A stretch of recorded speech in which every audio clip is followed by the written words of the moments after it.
दुर्गा सप्तशती पाठ 9वां अध्याय हिंदी में। निशुंभ वध। राजा ने कहा, हे ऋषिराज, आपने रक्तबीज के वध से संबंध रखने वाला वृतांत मुझे सुनाया। अब मैं रक्तबीज के मरने के पश्चात क्रोध में भरे हुए शुंभ व निशुंभ ने जो कर्म किया वह सुनना चाहता हूँ।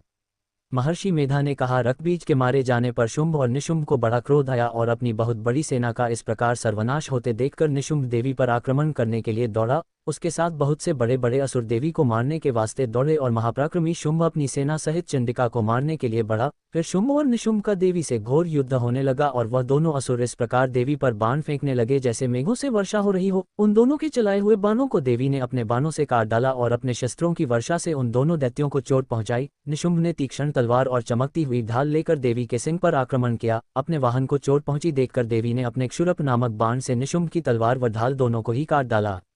तलवार और ढाल कट जाने पर निशुंभ ने देवी पर शक्ति से प्रहार किया।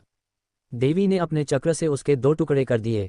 फिर क्या था, दैत्य मारे क्रोध के जल भुन गया और उसने देवी को मारने के लिए उसकी ओर शूल फेंका, किंतु देवी ने अपने मुंह से उसको चूर चूर कर डाला। फिर उसने देवी पर गदा से प्रहार किया। देवी ने त्रिशूल से गदा को भस्म कर डाला। इसके पश्चात वह फरसा हाथ में लेकर देवी की ओर लपका। देवी ने अपने तीखे वाणों से उसे धरती पर सुला दिया।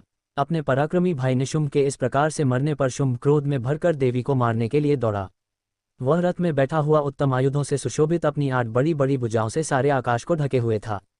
शुंभ को आते देखकर देवी ने अपना शंख बजाया और धनुष की टंकोर का भी अत्यंत दुस्सह शब्द किया। साथ ही अपने घंटे के शब्द से, जो कि संपूर्ण दैत्य सेना के तेज को नष्ट करने वाला था, संपूर्ण दिशाओं में व्याप्त कर दिया।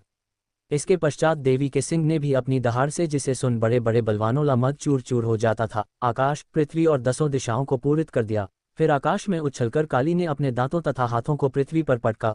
उसके ऐसा करने से ऐसा शब्द हुआ जिससे कि उससे पहले के सारे शब्द शांत हो गए। इसके पश्चात शिवदूती ने असुरों के लिए भय उत्पन्न करने वाला अट्टहास किया, जिसे सुनकर दैत्य थर्रा उठे और शुंभ को बड़ा क्रोध हुआ। फिर अंबिका ने उसे, अरे दुष्ट, खड़ा रह कहा तो आकाश से सभी देवता जय हो बोल उठे। शुंभ ने वहां आकर ज्वालाओं से युक्त एक अत्यंत भयंकर शक्ति छोड़ी, जिसे आते देखकर देवी ने अपनी महुलका नामक शक्ति से काट डाला। हे राजन, फिर शुंभ के सिंहनाद से तीनों लोक व्याप्त हो गए और उसकी प्रतिध्वनि से ऐसा घोर शब्द हुआ जिसने इससे पहले के सब शब्दों को जीत लिया। शुंभ के छोड़े बाणों को देवी ने और देवी के छोड़े बाणों को शुंभ ने अपने बाणों से काट सैकड़ों और हजारों टुकड़ों में परिवर्तित कर दिया।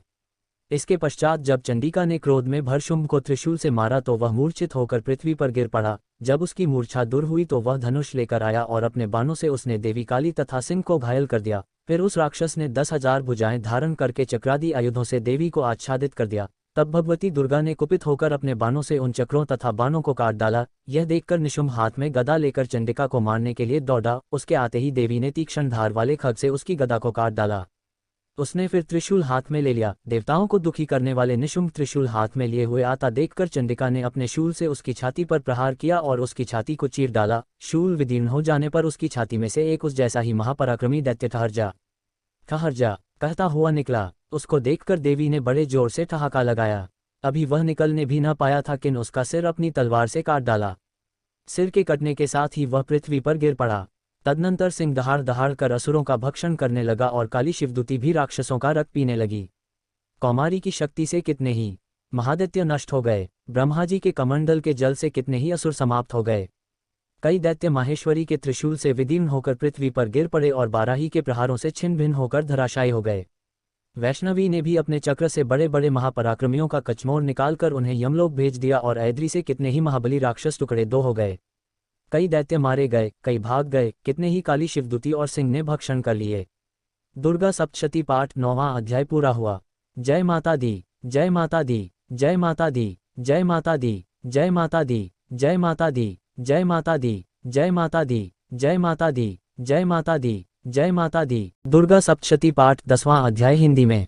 शुंभ वध। महर्षि मेधा ने कहा, हे राजन, अपने प्यारे भाई को मरा हुआ तथा सेना को नष्ट हुई देखकर क्रोध में भरकर दैत्यराज शुंभ कहने लगा, दुष्ट दुर्गे, तू अहंकार से गर्व मत कर, क्योंकि तू दूसरों के बल पर लड़ रही है। देवी ने कहा, हे दुष्ट, देख मैं तो अकेली ही हूँ। इस संसार में मेरे सिवा दूसरा कौन है। यह सब मेरी शक्तियां हैं। देख, यह सब की सब मुझ में प्रविष्ट हो रही हैं। इसके पश्चात ब्राह्मणी आदि सब देवियां उस देवी के शरीर में लीन हो गई और देवी अकेली रह गई। तब देवी ने कहा, मैं अपनी ऐश्वर्य शक्ति से अनेक रूपों में यहाँ उपस्थित हुई थी।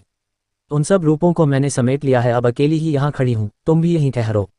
महर्षि मेधा ने कहा, तब देवताओं तथा राक्षसों के देखते दो देवी तथा शुंभ में भयंकर युद्ध होने लगा। अंबिका देवी ने सैकड़ों अस्त्र शस्त्र छोड़े, उधर दैत्यराज ने भी भयंकर अस्त्रों का प्रहार आरंभ कर दिया। देवी के छोड़े हुए सैकड़ों अस्त्रों को दैत्य ने अपने अस्त्रों द्वारा काट डाला। इसी प्रकार शुंभ ने जो अस्त्र छोड़े उनको देवी ने अपनी भयंकर हुंकार के द्वारा ही काट डाला। दैत्य ने जब सैकड़ों बाण छोड़कर देवी को ढक दिया तो क्रोध में भरकर देवी ने अपने बाणों से उसका धनुष नष्ट कर डाला। धनुष कट जाने पर दैत्येंद्र ने शक्ति चलाई, लेकिन देवी ने उसे भी काट कर फेंक दिया। फिर दैत्येंद्र चमकती हुई ढाल लेकर देवी की ओर दौड़ा, किंतु जब वह देवी के समीप पहुंचा तो देवी ने अपने तीक्ष्ण बाणों से उसकी चमकने वाली ढाल को भी काट डाला। फिर दैत्येंद्र का घोड़ा मर गया, रथ टूट गया, सारथी मारा गया। तब वह भयंकर मुद्गर लेकर देवी पर आक्रमण करने के लिए चला, किंतु देवी ने अपने तीक्ष्ण बाणों से उसके मुद्गर को भी काट दिया। इस पर दैत्य ने क्रोध में भरकर देवी की छाती में बड़े जोर से एक मुक्का मारा। दैत्य ने जब देवी को मुक्का मारा तो देवी ने भी उसकी छाती में जोर से एक थप्पड़ मारा। थप्पड़ खाकर पहले तो दैत्य पृथ्वी पर गिर पड़ा, किंतु तुरंत ही वह उठ खड़ा हुआ। फिर वह देवी को पकड़कर आकाश की ओर उछला और वहां जाकर दोनों में युद्ध होने लगा। वह युद्ध ऋषियों और देवताओं को आश्चर्य में डालने वाला था।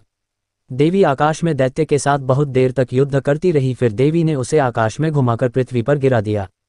दुष्टात्मा दैत्य पुनः उठकर देवी को मारने के लिए दौड़ा, तब उसको अपनी ओर आता हुआ देखकर देवी ने उसकी छाती विदीर्ण करके उसको पृथ्वी पर पटक दिया। देवी के त्रिशूल से घायल होने पर उस दैत्य के प्राण पखेरु उड़ गए और उसके मरने पर समुद्र, द्वीप, पर्वत और पृथ्वी सब कांपने लग गए। तदनंतर उस दुष्टात्मा के मरने से संपूर्ण जगत प्रसन्न व स्वस्थ हो गया तथा आकाश निर्मल हो गया। पहले जो उत्पात सूचक मेघ और उल्कापात होते थे वह सब शांत हो गए। उसके मारे जाने पर नदियां अपने ठीक मार्ग से बहने लगी।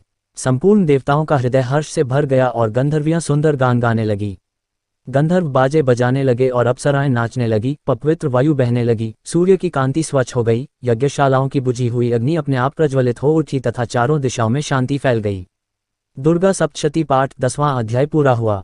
जय माता दी, जय माता दी, जय माता दी, जय माता दी, जय माता दी, जय माता दी, जय माता दी, जय माता दी, जय माता दी, जय माता दी, जय माता दी,